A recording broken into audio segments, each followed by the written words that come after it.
Breaking news చూస్తున్నాం. ఆస్తులకు సంబంధించిన కేసులో ఏపీ మాజీ CM YS Jagan Nampally CBI కోర్టుకు హాజరయ్యారు.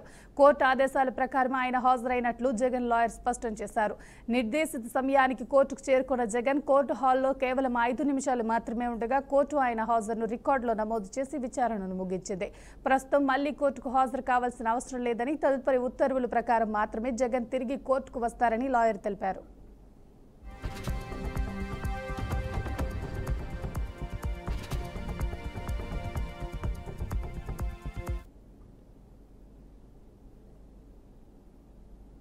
ఇదే అంశానికి సంబంధించి పూర్తి సమాచారాన్ని మా రిపోర్టర్ మనోజ్ లైవ్ ద్వారా అందిస్తారు.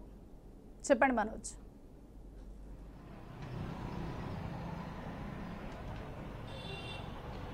రైట్ స్వీయ ఆంధ్రప్రదేశ్ మాజీ సీఎం వైఎస్ జగన్మోహన్ రెడ్డి అక్రమాస్తుల కేసులో నాంపల్లి సిబిఐ కోర్టుకి 11:45 హాజరయ్యారు. దాదాపు 12:20 వరకు 35 నిమిషాల పాటు నాంపల్లి సిబిఐ కోర్టులో జగన్ ని ప్రశ్నించారు. 11 ఛార్జిషీట్లకు సంబంధించినటువంటి పలు అంశాలలో సుదీర్ఘంగా 35 నిమిషాల పాటు అక్కడ ఉన్నటువంటి న్యాయవాదులు ప్రశ్నించడం జరిగింది. గతంలో ఉన్నటువంటి ఈ కేసుకు సంబంధించినటువంటి పూర్వఫలాలు ఏ విధంగా ఉన్నాయి, ఆ రికార్డ్స్ కి సంబంధించినటువంటి అన్ని డీటెయిల్స్ ను కూడా పరిగణలోకి తీసుకున్నారు. దానికి సంబంధించినటువంటి ఏదైతే ఉన్నాయో జగన్ కి సంబంధించినటువంటి గతంలో అక్రమాస్తులకు సంబంధించినటువంటి పెట్టుబడుల విషయంలో కావచ్చు, అలాగే క్విట్ ప్రోకోకు సంబంధించినటువంటి, అలాగే దానికి సంబంధించినటువంటి ఏదైతే భారతీ సిమెంట్ లో కావచ్చు, ఇట్లాంటి 11 ఛార్జెస్ సంబంధించి పలు అంశాలపై సుదీర్ఘంగా న్యాయవాదులు ప్రశ్నించినటువంటి సందర్భం అయితే ఉంది. దానికి సంబంధించినటువంటి రికార్డ్స్ ను కూడా న్యాయవాదులు రికార్డ్స్ కూడా నమోదు చేశారు. ఇదే అంశానికి సంబంధించి మనతో మాట్లాడడానికి హైకోర్టు అడ్వకేట్ రంగప్రసాద్ మనతో ఉన్నారు లైవ్ లో. రంగప్రసాద్ గారు, చెప్పండి, ఏంటి జగన్ అక్రమాస్తుల కేసులో ఇవాళ నాంపల్లి సిబిఐ కోర్టుకు హాజరయ్యారు, ఏం చెప్పారు ప్రధానంగా సిబిఐ కోర్టులో?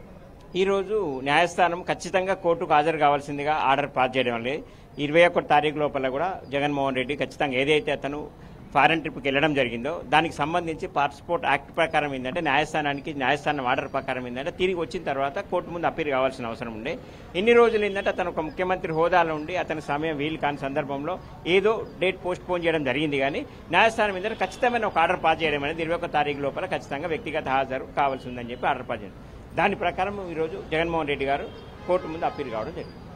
అయితే వ్యక్తిగతంగా అయితే హాజరయ్యారు. దానికి సంబంధించినటువంటి ఛార్జ్ షీట్ లో పలు కీలకమైనటువంటి అంశాలను కూడా ప్రస్తావించాల్సినటువంటి సందర్భం అయితే ఉందనేసి కూడా అక్కడ చెప్తున్నారు. ఏంటిది ఈ రోజైతే ఓన్లీ స్పెసిఫిక్ గా మాత్రం వచ్చింది ఏంటంటే ఏదైతే ఫారెన్ ట్రిప్ కి వెళ్ళడం జరిగిందో వ్యక్తిగత హాజరుకు సంబంధించిన పిటిషన్ మాత్రమే పెండింగ్ ఉండే.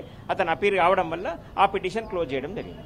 రైట్, ఈ కేసుకు సంబంధించి ఏమైనా ఎగ్జామ్షన్ ఇచ్చే అవకాశం ఉందా? నెక్స్ట్ మళ్ళీ హాజరు అవ్వాల్సినటువంటి పరిస్థితి అయితే ఉంటుంది. కోర్టు నుంచి ఇప్పటి వరకైతే ఏ విధమైన ఆదేశాలు అయితే లేవు. కోర్టుకు అప్పీల్ కావాల్సింది. కానీ ప్రొసీడింగ్ అనేది కేసు అనేది పెండింగ్ గా ఉంది కాబట్టి ముందు ఖచ్చితంగా కోర్టు ట్రయల్ స్టార్ట్ అయిన తర్వాత యాజ్ పర్ ఆర్డర్ ప్రకారం కోర్టు ముందుకు హాజరు కావాల్సిన అవసరం ఉంటుంది.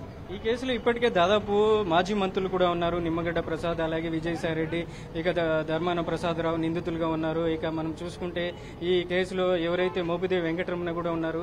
ఇట్లా వీళ్ళని కూడా పిలిపించే అవకాశం ఉందంటారా, లేదంటే ఏవన్ గా ఉన్నటువంటి జగన్మోహన్ రెడ్డిని మళ్ళీ కోర్టు ఉత్తర్వుల ప్రకారం పిలిచే అవకాశం ఉందంటారా? నేరంలో ఉన్న ప్రతి ఒక్కరు ఏంటంటే ట్రయల్ స్టార్ట్ అయిన తర్వాత నేరంలో ఉన్న అందరూ కూడా నేరస్తులు కూడా ఒకే విధంగా ఉంటుంది.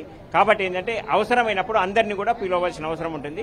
దాని ప్రకారం అందరినీ కోర్టు ఆదేశాల ప్రకారం అందరు రావాల్సి ఉంటుంది. ఖచ్చితంగా ఇప్పుడంటూ ఏంటంటే ఒక జగన్మోహన్ రెడ్డికి మాత్రము ఓన్లీ అతను ఫారెన్ ట్రిప్కి వెళ్ళడం జరిగింది కాబట్టి వ్యక్తిగత హాజరు కోసం కోర్టు ఆర్డర్ పాస్ చేయడం జరిగింది. రైట్, జగన్మోహన్ రెడ్డి గారు యూరోప్ టూర్ పర్యటనకు కూడా వెళ్ళినప్పుడు అక్కడికి సంబంధించినటువంటి కోర్టుకి సంబంధించినటువంటి ఏదైతే మొబైల్ నెంబర్స్ కూడా అక్కడ ఇవ్వట్లేదు, మార్చారనేసి కూడా కొంచెం ఇదైతే జరుగుతుంది. దానికి సంబంధించిన ఏమైనా ఈ రోజు మాత్రం జరిగిన విషయం ఏంటంటే ఇక్కడి వరకు ఏంటంటే వ్యక్తిగత హాజరు ఏదైతే ఉందో కోర్టుకు రావాల్సి ఉందో దాని ప్రకారం అప్పీల్ కావడం జరిగింది. కోర్టుకు వచ్చిన తర్వాత న్యాయస్థానం కూడా అడగడం జరిగింది, మీరేమైనా చెప్పుకోవాల్సి ఉందంటే కూడా అతను ఏం లేదు, చెప్పవలసింది కూడా ఏం సైలెన్స్ గా ఉండడం వల్ల న్యాయవాది కూడా వాదించేసేదంటే దానికి సంబంధించి పిటిషన్ క్లోజ్ చేయడం జరిగింది. గతంలో ఉన్నటువంటి కేసుల సందర్భంగా ఏదైతే జగన్మోహన్ రెడ్డి అప్పట్లో ప్రతి వారం శుక్రవారం అటెండ్ అయ్యేవారు, దాని నుంచి ఆయన సీఎం అయిన తర్వాత ఎగ్జామ్షన్ అయితే ఇచ్చారు. ఈసారి అలాంటిది ఏమైనా ఉంటుందా? ఆల్రెడీ అతను మెమో ఫైల్ చేయడం జరిగింది. కానీ దానికి సంబంధించి సిబిఐ వాళ్ళు పూర్తిగా వ్యతిరేకిస్తున్నారు. ఆ సందర్భంలో అంటే ముఖ్యమంత్రి హోదాలో ఉన్నప్పుడు అతని సమయం వేరు. ఇప్పుడు ఏంటంటే ప్రతి కేసులో అందరికీ సమాన న్యాయం జరగాలన్న ఉద్దేశంతో వాళ్ళు పూర్తిగా వ్యతిరేకించడం జరిగింది. దానికి సంబంధించి కూడా నడుస్తున్నది. కానీ వ్యక్తిగత మినహాయింపు అనేది ఇంతవరకు అయితే ఏమీ లేదు. ఇప్పుడు రైట్, తాజా మనం చూసాం గతంలో ఏదైతే 4 years బ్యాక్ 2020 జనవరి 20 లాస్ట్ జగన్మోహన్ రెడ్డి నాంపల్లి సిబిఐ కోర్టుకి హాజరయ్యారు. ఆ తర్వాత 4 years తర్వాత మళ్ళీ ఇప్పుడు అటెండ్ అవ్వడం వెనుక కీలకంగా ఉన్నటువంటి ఏమైనా అప్డేట్? ఇతను కీలకంగా ఉండంటే అతను ఏదైతే ఫారెన్ ట్రిప్కి వెళ్ళడం జరిగిందో దానికి సంబంధించి కోర్టు ఆర్డర్ పాస్ చేయడం అనేది వ్యక్తిగత హాజరు కావాల్సి ఉండే కొన్ని అనివార్య కారణాల వల్ల కొంచెం డిలే కావడం జరిగింది. ఆ విషయాన్ని కోర్టుకు వివరంగా చెప్పడం వల్ల కోర్టు కూడా మినహాయింపును ఒప్పుకుంది. కాబట్టి ఏదైతే ఉందో అతను కోర్టుకు అప్పీల్ కావాల్సిన అవసరం హాజరు కావడం జరిగింది.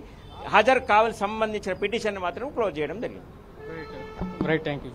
రైట్, అదే హైకోర్టు రంగప్రసాద్ చెప్తున్నారు. ప్రధానంగా ఈ కేసులో ఉన్నటువంటి కీలకంగా A1 జగన్మోహన్ రెడ్డిని ఏదైతే ఆయన యూరోప్ టూర్, ఫారిన్ టూర్కి వెళ్ళినటువంటి పరిస్థితిలో కోర్టుకి కొన్ని ప్రొసీడింగ్స్ ప్రకారం ఉంటాయి. అవి ఏవి మొబైల్ నెంబరు అలాంటివి ఏవి సబ్మిట్ చేయలేదు. ఇక దాంట్లో ఉన్నటువంటి కీలకంగా గతంలో ఏవైతే ఈ ఛార్జ్ షీట్లో ఉన్నటువంటి ప్రధానమైనటువంటి పెద్ద రాజకీయ నాయకులు, మాజీ మంత్రులు కూడా ఉన్నారు. మోపిదేవి వెంకటరమణ, అలాగే నిమ్మగడ్డ ప్రసాద్, విజయసాయిరెడ్డి, ధర్మాన ప్రసాదరావు నిందితులుగా ఉన్నారు. ఈయనకి సంబంధించినటువంటి వాళ్ళను కూడా నెక్స్ట్ విచారించే అవకాశం ఉంది. నెక్స్ట్ ఉత్తర్వుల ప్రకారం జగన్మోహన్ రెడ్డిని కూడా ఇప్పటికి సంబంధించినటువంటి ఇవాళ 35 నిమిషాల్లో దానికి సంబంధించినటువంటి రికార్డు కూడా నమోదు చేయడం జరిగింది.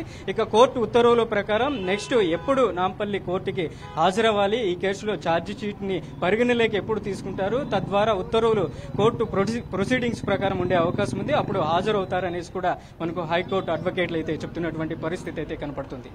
మనోజ్, ఏ అంశాల మీద విచారించినట్టు తెలుస్తుంది జగన్మోహన్ రెడ్డిని? ప్రధానంగా ఈ కేసులో స్వీయ ఏదైతే ఉందో గతంలో ఉన్నటువంటి 11 ఛార్జ్ షీట్లకు సంబంధించినటువంటి భారతీ సిమెంట్స్, అలాగే 58 కంపెనీలకు సంబంధించినటువంటి క్విట్ ప్రోకో, అలాగే ఇదైతే గతంలో ఆయన పెట్టుబడులు పెట్టినటువంటి కంపెనీలు, కార్యాలయాలు, భూముల మీద ఉన్నటువంటి ప్రతి అంశాలు ఛార్జ్ షీట్లు అయితే పొందుపరిచారు. గతంలో జగన్మోహన్ రెడ్డి ఏదైతే 2011లో ఉన్నటువంటి ఆగస్టులో ఎఫ్ఐఆర్ నమోదైంది, ఆ తర్వాత 2012లో మొదటి ఛార్జ్ షీట్ ను ఫిబ్రవరిలో అయితే నమోదు చేశారు. ఇక 2, 3, 4 ఛార్జ్ షీట్లు అయితే ఏప్రిల్, మేలో నమోదు చేశారు 2012. ఇక మే 25వ తేదీ నాంపల్లి సిబిఐ కోర్టుకి తొలిసారిగా జగన్మోహన్ రెడ్డిని పిలిపించారు. మే 25వ తేదీ పిలిపించిన తర్వాత 2 రోజులు విచారించిన తర్వాత మే 27, 2012లో జగన్మోహన్ రెడ్డిని అప్పుడు అరెస్ట్ చేయడం జరిగింది. దాదాపు 16 నెలల పాటు ఆయన జగన్మోహన్ రెడ్డి చెంచల్గూడ జైల్లో కూడా ఉన్నారు. ఆ తర్వాత 2014 తర్వాత ఆయన పార్టీ కార్యకలాపాలకు సంబంధించినటువంటి కీలకమైనటువంటి నేతలతో సమావేశమవుతూ ఏదైతే ప్రతి శుక్రవారం కోర్టుకి అటెండ్ అవుతున్నటువంటి పరిస్థితి అప్పట్లో ఉండేది. దానికి సంబంధించినటువంటి కీలకమైనటువంటి మాజీ మంత్రులు కూడా ఈ కేసులో నిందితులుగా ఉన్నారు. వారిని కూడా ఈ కేసుకు సంబంధించినటువంటి అటాచ్ చేశారు. దానికి సంబంధించినటువంటి 2014 నుంచి 2015 వరకు ఆయన హైదరాబాద్ లోటస్ ఫండ్ లో ఉన్నారు. ప్రతి శుక్రవారం కోర్టుకి హాజరవుతున్నారు. తద్వారా జరిగినటువంటి పరిస్థితుల నేపథ్యంలో 2010లో పాదయాత్ర తర్వాత 2019లో ఆయన అధికారంలోకి వచ్చారు. అధికారంలో వచ్చిన తర్వాత కోర్టుకు సంబంధించినటువంటి ఏదైతే ఎగ్జామ్షన్ ఇవ్వండి, నేను ప్రభుత్వ కార్యకలాపాల్లో శంకుస్థాపనలో పాల్గొంటున్నాను, నాకు ప్రజలతో మమేకం అవ్వాలి, ప్రతినిత్యం నాకు దీని నుంచి మినహాయింపు ఇవ్వాలని అప్పుడు సిబిఐ కోర్టు అనుమతి ఇచ్చింది. ఆనాటి నుంచి ఏదైతే 2020 జనవరి 20న లాస్ట్ చివరిసారిగా నాంపల్లి సిబిఐ కోర్టుకి వైఎస్ జగన్మోహన్ రెడ్డి హాజరయ్యారు. దాదాపు ఇప్పుడు 4 సంవత్సరాల తర్వాత మళ్ళీ ఇవాళ తారీఖు 20వ తారీఖున నాంపల్లి సిబిఐ కోర్టుకి జగన్ హాజరయ్యారు. మళ్ళీ దానికి సంబంధించినటువంటి ఏదైతే గతంలో ఉన్నటువంటి 11 ఛార్జ్ షీట్లు, 58 క్విట్ ప్రోకో కంపెనీలు, ఇక ఉన్నటువంటి ఏదైతే ప్రధానంగా భారతీ సిమెంట్లకు సంబంధించినటువంటి వీటి అంశాల మీదనే ప్రధానంగా చర్చ జరిగింది. ఏదైతే ఛార్జ్ షీట్ లో నెంబర్ 6 ఉన్నటువంటి ఛార్జ్ షీట్ మీదనే ప్రధానంగా డిస్కస్ జరిగింది. న్యాయవాదులు కూడా డిస్కస్ చేశారు. దానికి సంబంధించినటువంటి 6లోనే ఆయనకి గతంలో 2013లో